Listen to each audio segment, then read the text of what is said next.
It's finally time for me to set up a new section of the map. I was taught that good practice when building out maps or levels is to do them in phases. So this area that you are used to seeing me in is done with phase 1. I do want to go back to it and add more details such as stuff on the tables like a deck of cards or lunch trays. I'll also fix this weird bug where one zombie sometimes gets stuck, and I'll fix the hollow bricks. But for now, I'm happy with how this area has turned out. Before I show you the new area I started, I finally squished the bug where it's really dark in the editor than normal lighting once I built the game. In previous devlogs, there are some dark clips from when I'm playing the game in the editor, and it would get so dark that I would move a point light with me so I could see what I was working on. It's literally the simplest fix in the world. Drum roll, please.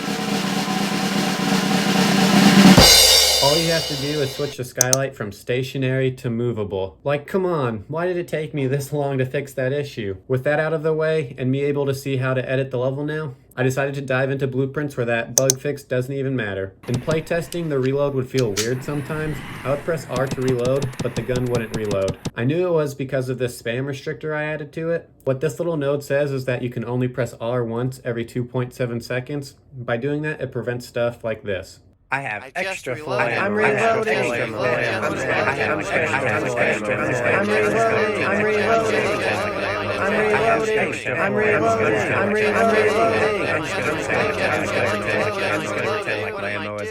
But having that restrictor is kind of hard because most of the time when you're playing an FPS and want to reload, there's a good chance you spam the R button a few times. If you're the type of player that plays like that, I don't want to limit how you play or force you to think when you have to reload. So I did some testing and figured out with my code that the problem comes when the player has just finished firing or just finished aiming down sights. Especially when you unaim your weapon. It takes a split second to go fully into hip fire. There's the animation that smoothly switches between the cameras. Once the animation fully finishes is when you are considered done aiming down sights. So that second in between is a weird limbo mode where if you reload, it still thinks you're aiming and doesn't let you reload. If you are unlucky enough to hit the reload button in that in between time when it does nothing, you have to wait about 2 seconds to be able to actually reload. With that issue, it makes the game feel almost unresponsive at times. It makes the game feel like I'm playing an online game with like 1000 ping. The fix ended up being relatively simple. I gave reloading the priority over any other gun action. So now if you're firing or reloading and try to reload, it will stop that action and let you reload. This system works out really well because it lets me keep the spam restrictor and now feels responsive. Okay, I've made you wait long enough. So here's the new area I've started working on. This area is what I'm going to call the visitors area, along with the leaving area. Once the prisoner's sentence is done, I imagine them going to one of these sides, sticking their hands in the window to get their cuffs off, then walking over to their locker and getting their stuff they had when they came in. Let's start with the visitor area. As a prisoner, you can only enter from the cell area.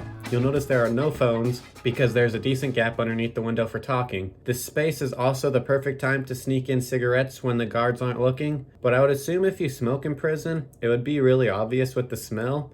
So they sneak in the best kind of cigarettes, bubblegum cigarettes. The only way to get to the visitor side, if you go this way, is to shoot through the glass. This glass is semi-bulletproof, just in case a prisoner had a GTA type friend coming in to break him out. So it will take a little bit to shoot through the glass, but once you finally do, you can just hop over the chairs and the table. Oh, that reminds me. I placed the chairs very particularly. You'll notice on the prisoner side the chairs are scattered everywhere, and on the other side it's relatively neat. That's because I imagine the guards have to pull them away from whoever they are talking to because their time is up. And if it's not obvious enough by now, the only things I know about prisons are from movies, so I actually have no clue what happens in real life. On this side, you'll see a relatively barren middle area with glass surrounding it. This area is on next week's list, but this is the spot where a guard can keep an eye on the cameras to all the doors and other important stuff. The goal is to make actual screens so you can see zombies moving around in real time. I don't know how to do it in Unreal yet, but I've done it in Unity and it was easy though, so I know I'll be able to get it to work eventually. This is also to give the exiting prisoners a key to their locker.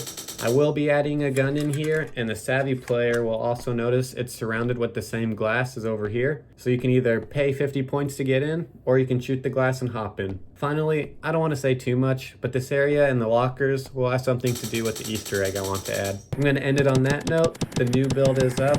I have the new section blocked off for now because I still need to test the zombies in it and finish it up some more. But the new build will have the reload bug fixed, so it should feel smoother and more responsive. My itch.io link is in the description. Thanks for watching.